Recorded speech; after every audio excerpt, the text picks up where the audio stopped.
¿Qué tal? Estamos en Expansión en Milenio y nos acompaña José Manuel Martínez, editor general de CNN Expansión. ¿Qué tal, José Manuel? Gracias, con información sumamente interesante. Sumamente interesante y fuerte, ¿no?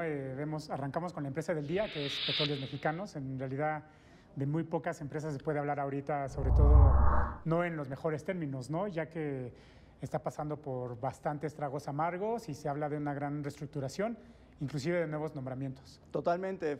Después de ver cómo grandes petroleras han registrado pérdidas en el último trimestre con la caída de los precios del petróleo, pues vemos cómo Pemex en su balance primario se observan pérdidas por más de 146.856 millones de pesos durante todo 2015, con una caída de ingresos en tasa anual de 13.4%, y esto hace que precisamente pues, se piense en ver cómo enfrentar este problema. Claro. Banco de México, la Secretaría de Hacienda ven que haya necesidad de ajustes en Pemex e incluso una capitalización de la compañía más importante de México. Es la primera empresa de las grandes de 500 de expansión por su volumen de ventas, por el número de empleados. Y esto obedece pues, a una caída de los precios del petróleo de $86 que promediaron en 2014 a 43.3 que promediaron en 2015. Mientras que también vemos una caída, desde luego, en la producción de más de 6% a 2.16 millones de barriles por día, después de que lograba 2.43 millones de barriles diarios de producción, una situación compleja financiera para Petróleos Mexicanos. Claro, que todo esto nos lleva a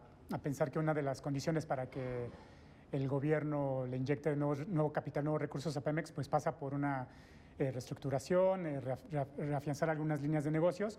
Y esto es el dato del día, ¿no? Que tiene que ver con que la caída del ingreso petrolero va a ser de 30%, ¿no? En efecto, es lo que se estima en el presupuesto para 2016. El secretario de Hacienda, Luis Videgaray, hoy señala que será necesario ver un ajuste preventivo, aunque no menciona para este año, lo dice para 2017. Sin embargo, los analistas que hemos consultado en Expansión nos indican que hacia el segundo semestre de este año podría realizarse un ajuste al presupuesto. Recordemos que el año pasado, para el presupuesto de este año, ya se había ajustado en 124.300 millones de pesos, el 0.7% del Producto Interno Bruto, precisamente porque se veía esta baja en los precios del petróleo y en la caída de los ingresos por parte de Petróleos Mexicanos. Así es.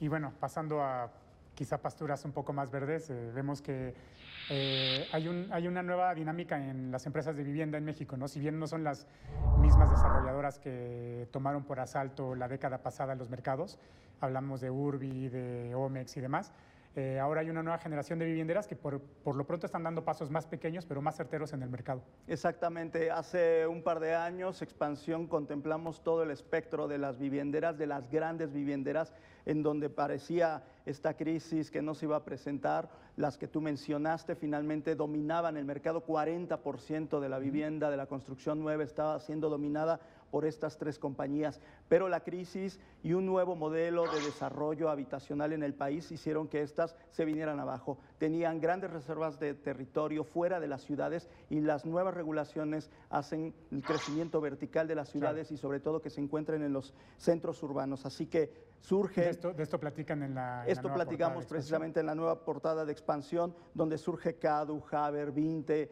Ruba, que son las nuevas vivienderas y que no tienen ese gran mercado todavía, pero se están dirigiendo a la vivienda social, a la vivienda de interés medio, y esto hace que precisamente se lleven un nuevo desarrollo, por lo que prevemos que hay un nuevo crecimiento e incluso están cotizando ya nuevamente en bolsa nuevas emisoras de este tipo después de 13 años de que no cotizaba ninguna. Así es. Y bueno, nos movemos al personaje, que en este caso es una visita muy esperada por muchísima gente, ¿no? Nos referimos al Papa Francisco y bueno, va a mover todo, ¿no?